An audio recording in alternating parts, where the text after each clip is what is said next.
Les Français sont nomophobes. Vous connaissiez ce terme? Ah non. Je l'ai appris hier. C'est quoi le terme? Nomophobie. En fait, c'est un terme anglo-saxon qui est né de notre surconsommation, de tous ces objets connectés. C'est la no-mobile phobie. D'accord? C'est-à-dire que nous avons la phobie d'être séparés de ce type de truc. Quelle est votre relation avec ces appareils et tout ça? Tous les jours. Oui, c'est devenu mon autre dépendance, là. Oui. En tout cas, les Français sont très connectés puisque, juste à titre d'information, 7 Français sur 10 admettent d'être dérangés en dehors de leur boulot, que ce soit par mail, par téléphone, par leur supérieur, par exemple. Un cadre sur 2 dort avec son portable et répond la nuit à ses mails. Donc pas de moment de répit. Voilà, et malgré ça, un tiers d'entre eux déclarent vouloir faire une pause. Ce que certains anglo-saxons ont nommé une digital détox, une cure de désintoxication à tous ces objets. Impressionne aujourd'hui. Plein de c'est beau. Je speak English, ouais, c'est ça. T'as raison. Voilà. Alors j'ai une solution. C'est Pierre et Sylvie. Pierre et Sylvie sont en Gironde, à Verteuil. Alors on s'arrête là. La solution, c'est Pierre et Sylvie. Merci beaucoup. En Gironde. Pierre et Sylvie ont une chambre d'hôte, d'accord, dans le Médoc, donc c'est une très belle région. Mais ils proposent, alors ils appellent pas ça stage de désintoxication, mais ils appellent ça un séjour de déconnexion. On arrive, on a tous nos appareils. Donc, dans un premier temps, il va falloir déposer... Et pour certains, c'est difficile. Ah oui, parce que d'après ce qu'ils m'ont dit, la plupart d'entre eux disent... Bon, on leur met pas un pistolet sur la tempe pour y aller, c'est une démarche volontaire. Ils disent, je vais pas y arriver parce que c'est un prolongement de mon bras, le téléphone. C'est halluciné d'entendre. Toi, tu pourrais te taire parce que... tout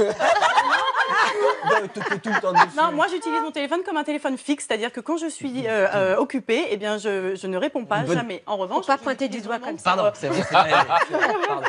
Mais il y en a une autre qui travaille avec nous que je ne citerai pas qui est terrible avec ça. Non mais qui?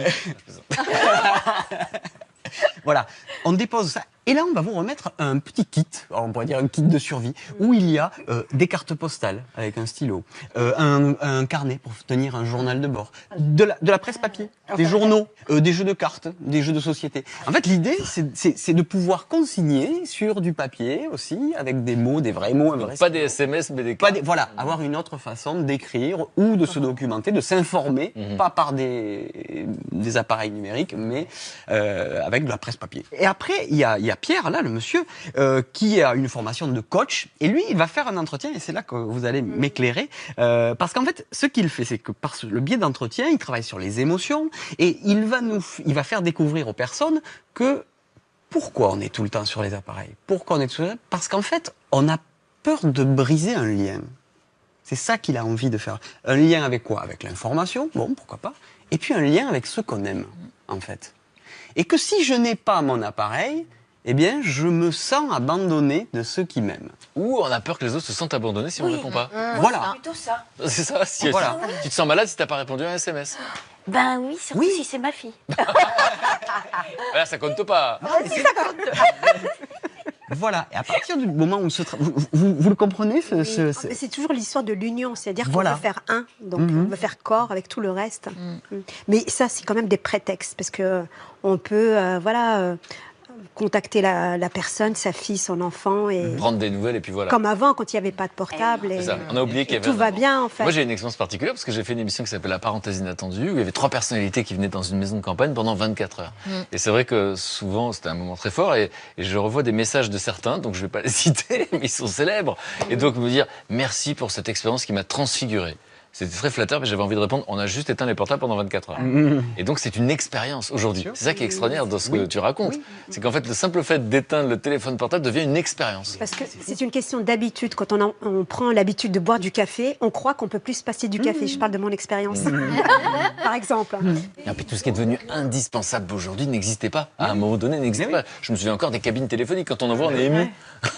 Alors, ce que propose Sylvie, elle aussi, parce qu'elle adore la cuisine, donc elle propose des cours de cuisine, il y a des cours de yoga, il y a du vélo, on peut aller se balader, il y a des châteaux, on est dans le Médoc, donc on peut aller déguster du vin, se balader dans les... reconnecter encore une fois avec la nature. Et voilà, c'est des choses très simples.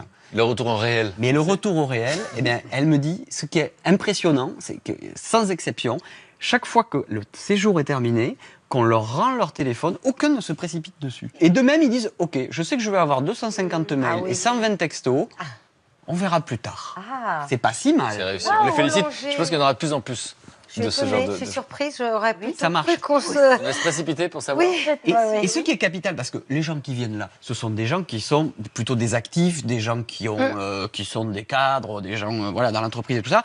Eh bien, avec du recul, ils rappellent Sylvie et ils lui disent, en étant plus parcimonieux dans notre utilisation du mobile et des ordinateurs, et c'est prouvé par des études, on est beaucoup plus concentré dans notre travail et du coup, on est plus performant dans notre boulot. Donc c'est gagné, quoi. C'est formidable. C'est une super initiative. Vous iriez dans ce genre de week-end? Oui, absolument. D'ailleurs, moi, pour écrire mon livre, en fait, toutes les idées me venaient quand j'allais dans la nature, donc je notais tout. Et quand je rentrais chez moi, j'éteins tout pour pouvoir écrire. Sinon, j'arrive pas à écrire. On est tout le temps sollicité. Donc, superbe initiative. Merci de nous en parler.